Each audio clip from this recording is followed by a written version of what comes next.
Welcome to the Joyful Nourishment Podcast. This is a podcast about our relationship with food and eating, body image, eating disorder recovery, mental health, and more.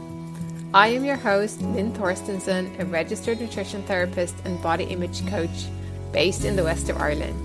And I'm so glad that you're here. So this week, for episode 3 of season 2 of the Joyful Nourishment Podcast, I am here with a solo episode today. And I wanted to do this. So last week, myself and my Substack pal, Kristi had a little online gathering talking about things like how to support ourselves through the holiday season, because this is often a time where there's a lot of challenges that come up. We are maybe spending more time with family than we normally do. We are surrounded by a lot of food all the time. There's a lot of food talk.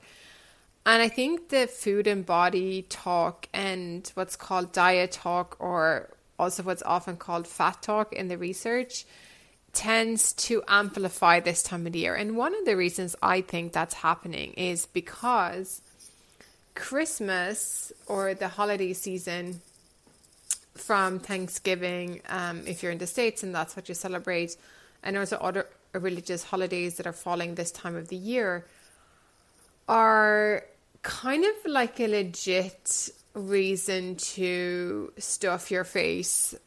A, because there's a lot of food around and there's festivities and celebrations.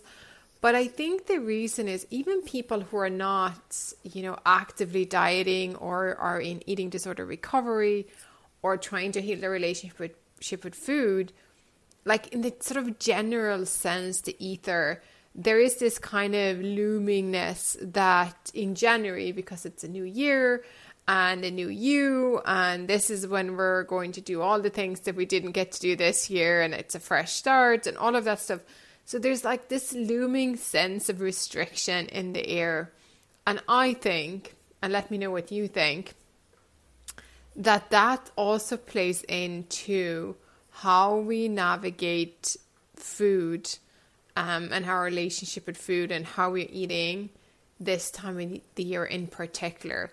Of course, there's also other times throughout the years where there is other big holiday events that are circling around, or centering, I should say, around food, which tends to follow up by a lead up to, maybe people have dieted before, and then there's, the holiday season, and then we just know that, okay, then there's another diet that is coming after that. So that's the kind of like the, almost like the cultural anticipation of this.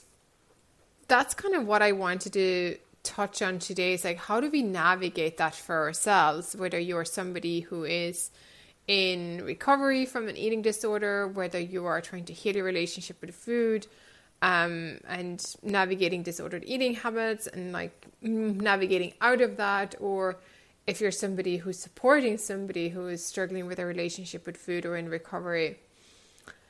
There's a lot of stuff we can do, I think.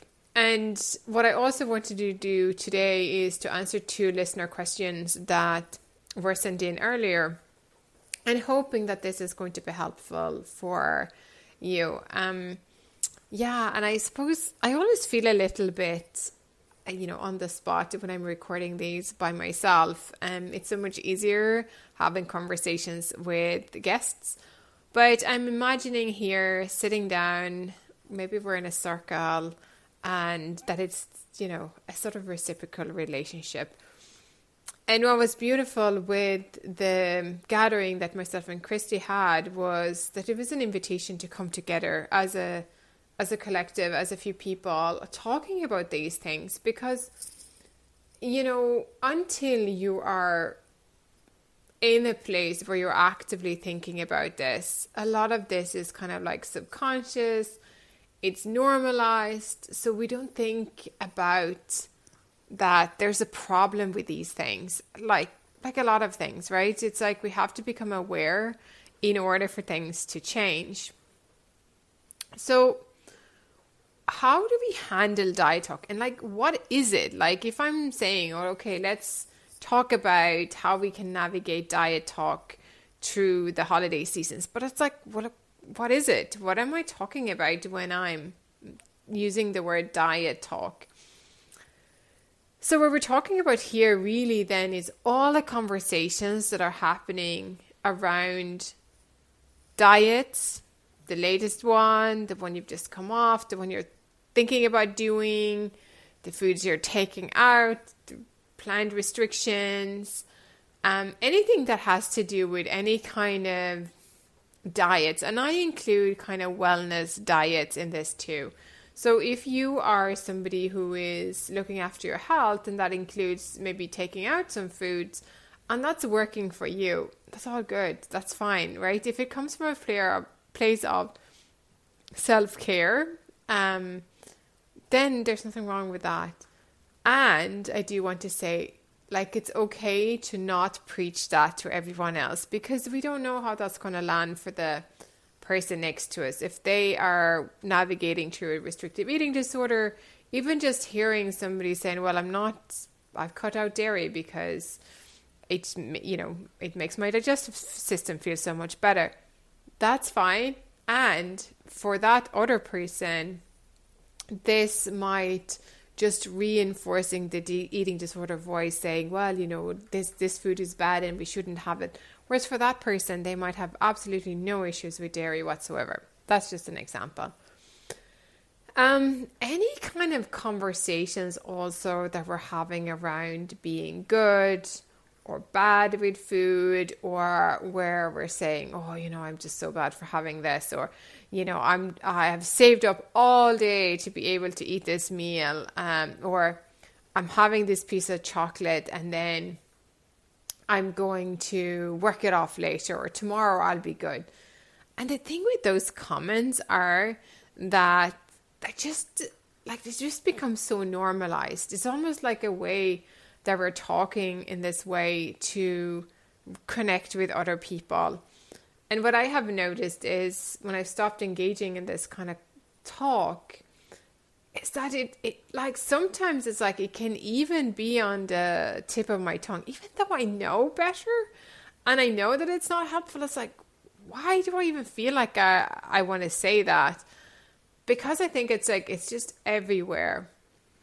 And the other thing I also find that can happen is like when you stop engaging in these things, it's that you realize how much people do engaging in these things. And it's like, what is there other things we can talk about? So those are kind of part of suggestions of what diet talk is. And of course, then there's body comments, commenting on other people's bodies. And this is sometimes, that might be afflicted on you by quote unquote well-meaning relatives. And I think this is something, again, that then will come up if we're having to spend a lot more time with family members, relatives, even colleagues that are prone to doing these things that we don't normally maybe would spend a lot of time around. And like I said, what we call diet talk in everyday kind of terms is often called fat talk in the research. So I think it was Kristi who mentioned on her blog, Almost Sated. And by the way, she's running a challenge in December that ties into this, around challenging ourselves to not engaging in diet talk and being aware of our own self-talk. And you can find her work on almostsated.com or on Substack. But in one of her recent articles, she was mentioning a researcher there, and that had shown that if we're engaging in a lot of body comments and negative self-talk about our own bodies, it actually tends to affect our body image, or that people who do engaging that are more likely to have negative body image. And that made me think, because I wonder sometimes, is that a chicken and an egg kind of situation, that because we don't feel that good about our bodies, we are kind of talking negatively towards ourselves, and we're much more critical of what they look like because of the discomfort we have with them. And then the more we're engaging in that talk, the worse we feel. So it's like a kind of a slippery slope. So, you know, maybe it's worth like really paying attention to the conversation we have with ourselves about our bodies and working on like maybe not engaging in it, even if we're not at the place where we particularly like what our bodies look like or how they feel even. Because maybe just by doing that, I'm just thinking out loud here, of course, might just help mitigate some of the compounding effect of then engaging in this fat talk towards ourselves. Yeah, and alongside that, actually, I read earlier this year Virginia Sole-Smith's book, Fat Talk, Parenting in the Age of Diet Culture, which I do want to write a review on, and a more in-depth review, and hopefully I will get to that one of these days. But it was such an excellent read where she went through a lengthy process of interviewing parents and children, often from the same families. She spoke with healthcare professionals and researchers around the impact of diet talk or fat talk. And what I found fascinating and also very sad is that many of these stories that were shared in her book mimicked a lot of things that I have heard from my own clients. You know, restricting food and kids binging on it because it was restricted, or lots of, you know, quote unquote well-meaning comments about young people's bodies, and then that sort of having an effect in how they felt about themselves and put them on that track of dieting and sometimes even developing a full-blown eating disorder. So again, this isn't, it's not like a kind of a nice thing not to do. It can have really dire consequences. And the more of us, I think, that can not engage in diet talk, probably the more helpful for all of us overall. But let's then talk about if, you know, this is happening at your work party or your Christmas lunch with, you know, your work colleagues, or, you know, when you're having the dinner or any other social gatherings over the next couple of weeks with family, and you know that this is going to come up because, you know, Auntie Martha is always commenting on her body and other people's bodies and how that person gained weight or how this person looked amazing because they lost so much weight since the last time they saw them. All of this kind of bullshit, really. You might want some ideas if you don't have already, and if you do have some ideas, please share them with the rest of us so we can all help and support each other. But you know, like, how do we navigate that? So I have a couple of ideas. And again, sometimes this can be really helpful to role play with somebody if you're feeling a little bit unsure of how to set the boundaries. But you might want to just like not engage if it's coming up, just like staying silent. Kind of, you know, that's of course easier if just a few other people, but if it's just you're just like, you just don't carry on the conversation. You just don't latch onto it. You don't comment on it. That might be one way that it could help, and just see if the person notices, if they'll stop.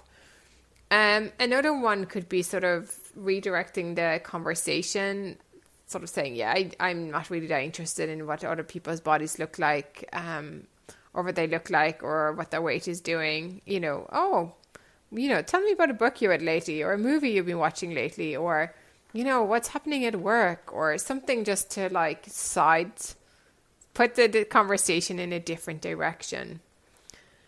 If you have a bit more capacity and, you know, or you really feel like you know, you have zero tolerance for this, you might want to state that you're not interested in this clearly. Or you might set a strong boundary for this person, like, that is, this house, we don't talk about diets. We don't comment on people's bodies. It's not something we engage in. And if you do have further capacity, it can be helpful to educate why. And if you are somebody who is supporting another person who is in recovery, you might want to do that to protect them. And even like checking your own language to make sure that we're not talking about food and body in this house, other than maybe like how delicious the food is, or if it's some practical stuff like, can you serve this up, or can you chop that, or can you go to the shop and buy this ingredient, or reading a recipe, or something like very practical that has to do with food. But we're not talking about that this is good or bad, or how we're trying to avoid that, or cutting out this and all that sort of stuff. And finally, I think, leave the room. Like if you get stuck in a conversation where this is all people are going on about, or if it's just feeling really too much, just excuse yourself. Leave. Take a break. Do whatever you need to do to take care of yourself, because you're worthy of that break, I think. You're worthy of that pause. So, please take care of yourself in all of this. There's, of course, also like maybe broader conversation around food and eating and how we socialize. And again, I'm thinking here maybe more when it comes to like the actual situation around eating. So say you're sitting down at the table for lunch with your friends, and again, somebody's commenting on the food on the plate, or they're commenting on what's on your plate. It's just, asking kindly but firmly to say, can we please not comment on, bodies, or what people are eating, or how people are eating, or what Auntie Jo is doing or have been doing, and just sort of, say, I'm not interested in having this conversation, or redirect it again. I just see if that can be helpful. And again, I think one of the things that I spoke with Deirdre Redden on in the previous podcast episode 2 of season 2, was around this particular, if we have family members who are struggling with a relationship with food, to like not have any food and body talk, absolutely not, around the table, around the dinner table.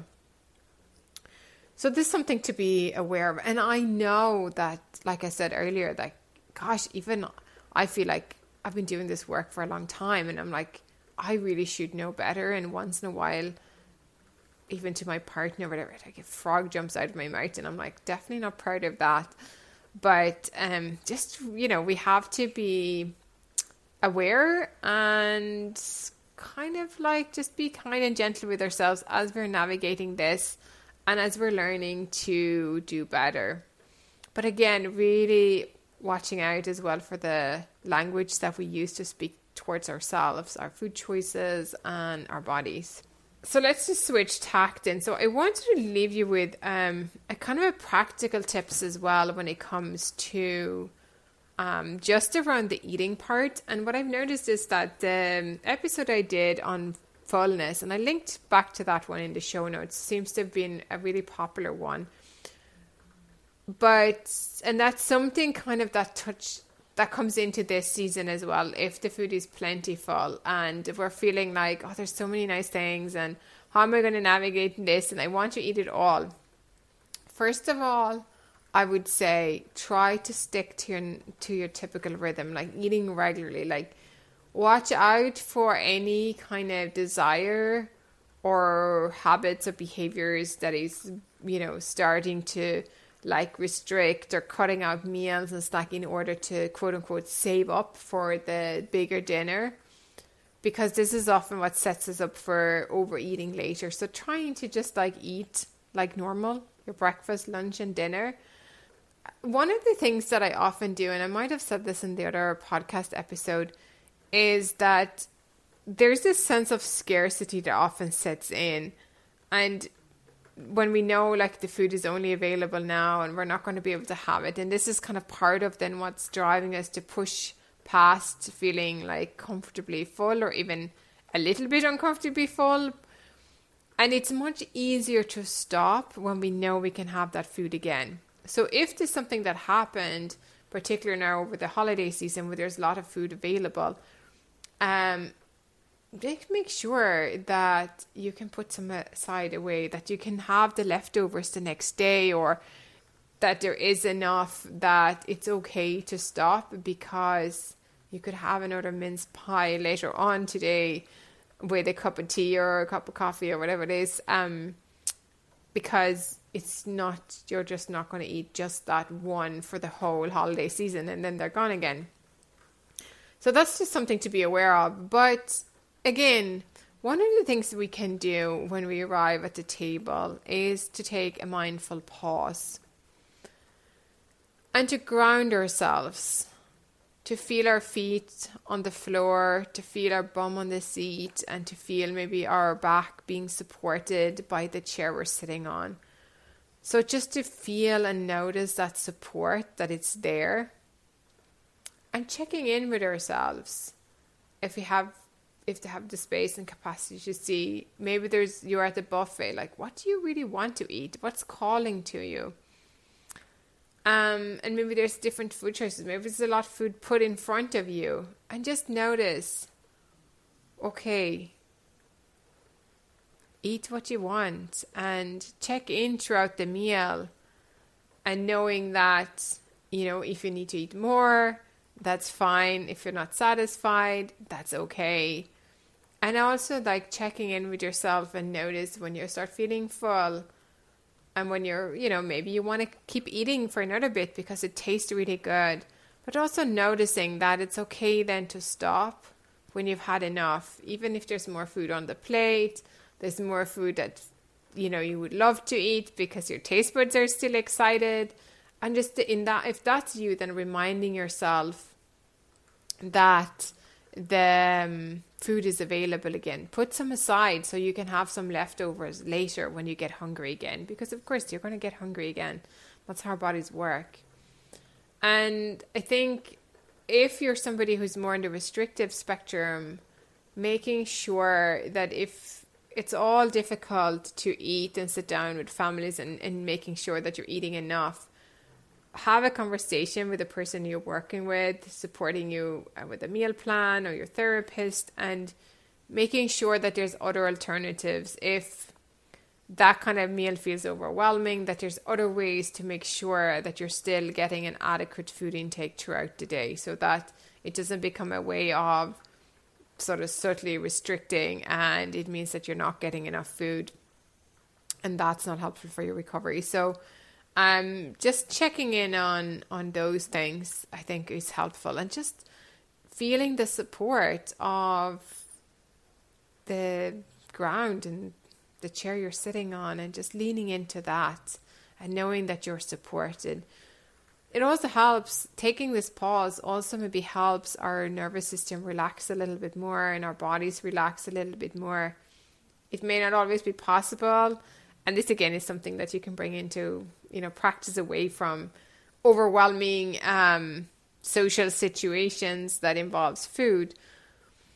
But often if our bodies and nervous systems are a bit more relaxed, it's easier for our bodies to receive and digest the food as well. So I'm hoping that that's helpful. And yeah, I am careful giving out some sort of general advice too, because I don't know you, I'm not your nutritionist, but I'm trying to think about things that could be just generally helpful. And if it's not, just forget about it, leave it. Please make sure that you are doing something that feels good and aligned for you. So I had 2 questions from some listeners that I wanted to try and answer. And the first one was the challenges around this time of year when everybody around them is talking about being good or bad, and how they're going to, cut this out, or eating this even though they feel a bit guilty about it. And I think here for me would be to remember that, to check in what's aligned for you. And it's kind of almost like, can you stay in your own lane? Can you put a bit of blinkers on or earphones on and kind of remember, why are you not feeding into that? Why are you not are you trying to think about food as morally neutral instead of this good and bad dichotomy? And that you are not a good person or a bad person depending on what foods you're eating. The food is morally neutral. It might have different nutrition profiles and nutrition values, but it doesn't hold morality, because when it doesn't hold morality, there's nothing to internalize. It's like, do I like this? Don't I like it? Is it what I want? Is it available? Does it fill me up? Does it give me pleasure?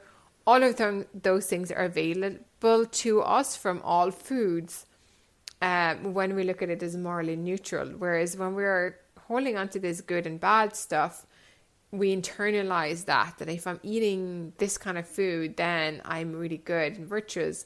And if I'm eating something that is like bad bucket, then that is affecting how I'm feeling. I'm feeling bad and I'm feeling guilty or maybe even shameful. But if all food is morally neutral, what's there to be feeling shamed about or feeling guilty about, right? You're not doing anything wrong. It's food. And then from there, so of course, if this is happening all the time, and like coming back to where we just talked about earlier, it's like setting some boundaries and say, look, I'm not interested in having discussions or conversations or comments around any comments on food or what somebody's eating or not eating. So, setting a boundary or walking away or trying to navigate that, but also remember for yourself that all foods are morally neutral. So there's nothing to feel guilty about, no matter what foods you're choosing to eat. And it's like asking yourself, what feels good? What tastes good? What do I want? What's available? What's a good match, right? So I'm hoping that that's helpful. And yeah, it is hard. And there is, I think, like we said before, there is way more of this going on this time of the year because of January looming again, which is like the peak of dieting, I think, for the whole year. So do protect yourself, like make sure you're limited and go and spend some time online, or if you have in-person friends that this isn't a thing, like try to just like mitigate it by spending more time in anti-diet or non-diet spaces. And weight inclusive spaces to try to get some other feedback and being in a different environment if this is a lot of it is around you, but trying to set a boundary as well, and just ask people from refraining from those kind of comments around you might be helpful. So the other question that I got was around hating how I look this time of the year and not really wanting to go out, and how this is sort of like always feeling like their body image and how they feel about their body is much lower this time of the year. So I had to think about this, and I wonder if there's something else going on this time of the year, because often we project to our bodies feelings we don't have names for. So our bodies become this container for sensations that maybe we can't name. So we might feel uncomfortable. That could be physically and emotionally, and maybe we don't know exactly what it is we're feeling. So we're just feeling uncomfortable, or we're feeling fat, or we don't like what we look like, or how our body's behaving. But it becomes kind of a place for this internal discomfort to land that then makes it tangible, because maybe this is bringing up stronger desires for fixing our bodies or changing it. So my question is, when you're feeling like that your body image is low, is it because you're feeling some kind of physical or emotional discomfort? Is there other things going on? Is there a lot of comparison with what people seem to be doing online? And just notice that. And I think challenging these thoughts. How true is that? Do we know everything that we see online? Is that the truth? And even if people are not like purposely manipulating it, it's only one little snapshot into a window of a picture or a reel or a little video and we cannot see what's outside of that square. So that's kind of one way to go with that. And just checking in, like, what do you think you need? You know, do you need rest? Do you need more comfortable clothes? Do you need to put something on that makes you feel really good? Because clothes and how we dress sometimes, I do think, can make us feel more empowered or less empowered, particularly if the clothes don't fit well, or if they're tight or uncomfortable or rub in some way. And clothes that makes us feel like ourselves. Like, clothes is a great way of expressing ourselves. But, you know, so that may be something else to think about. And I think it's important to remember as well that even if we have low body image and we don't like what our bodies look like, or we don't feel comfortable, it's also important to remember that food is a necessity for life. So we still need to eat regularly. We need to rest. We need sleep, movement, if that is accessible and in ways that feels good. And then the larger thing that stood out for me for this question, and it may be relevant to this listener or might not be, is to kind of checking into, is there, like, if you zoom out, is there things that you want to say yes to? And if so, is there stuff that's getting in the way of that? And is there things that you actually want to say no to? Like, some of us are more introverted, some of us are more extroverted. And just checking in, like, do you need to push yourself to actually go out and enjoy, even if your body image isn't feeling that great, to hang out with the friends and the people that you love and care about and that loves you back. And that's going to be a good time, even if you didn't feel kind of that motivated to go in the first place. And maybe there's other events and opportunities where you feel like, yeah, do you know what? I actually don't want to hang out with those people. And the kindest thing you can do is to say no and not go, and mind your energy and take care of yourself. So checking into where is saying yes actually really nourishing, and where is saying no the most nourishing. And that can look the same from the outside, but you will know what is feeling aligned. So there's one question that I want to leave with you to ponder, reflect on, journal on over the next couple of weeks. And that is thinking about what it might be like if you're not starting a new diet in January. And if you're not starting a new diet in January, or thinking about starting a new diet in January, how might this actually have an impact on how you're eating over the coming weeks? Just being curious about that. And feel free to share. If you're listening to this on Substack, you can comment in the comment section. If you want to email me back with some thoughts, I would love to read them.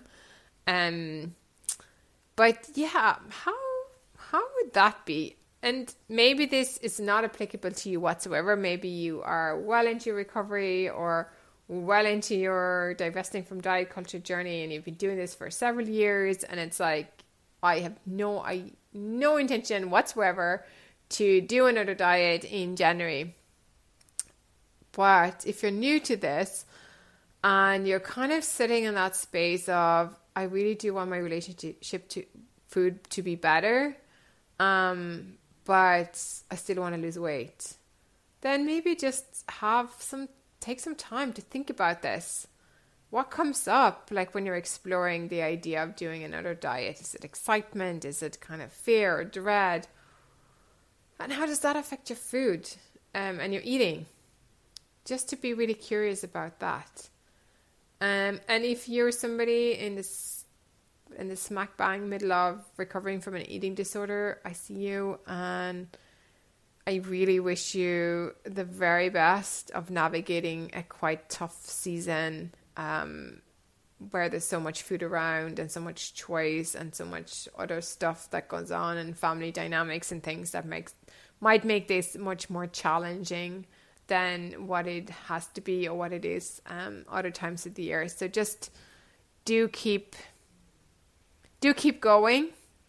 And just what I want to say thank you to everyone who's been listening so far on the release of this podcast, which launched back in August. It has had way over 800 downloads so far, which is amazing. I am not taking on any new clients now until January, but if you are interested, you can still book in for a discovery call right up until the 22nd of December. And final words, if you want to get some support and you're not signed up to my newsletter list, you can do that on the link below. And what else do I want to say? Yes, the podcast then will be back on the 29th of December with another brilliant guest episodes that I can't wait to share with you. But in the meantime, happy holiday season, and I hope you get rest, movement, joy, and nourishment in whatever form is good for you. And thanks again for being here. It's so appreciated. Thanks for listening. The Joyful Nourishment podcast is produced with no financial backing, and your support means a lot to keep this project going. If this episode has been helpful in any way, please consider liking, subscribing, or leaving a 5-star review on whatever platform you listen to podcasts on. This helps the podcast to be found by others. And of course, you can also forward this episode to a friend whom you think may benefit. Find out more about what I offer on straightforwardnutrition.com, and if you're interested in working with me, please use the link in the show notes to book in for a free initial 30-minute session. And finally, please come and join the Joyful Nourishment community over on Substack, unless you're there already, by subscribing to my newsletter using the link below.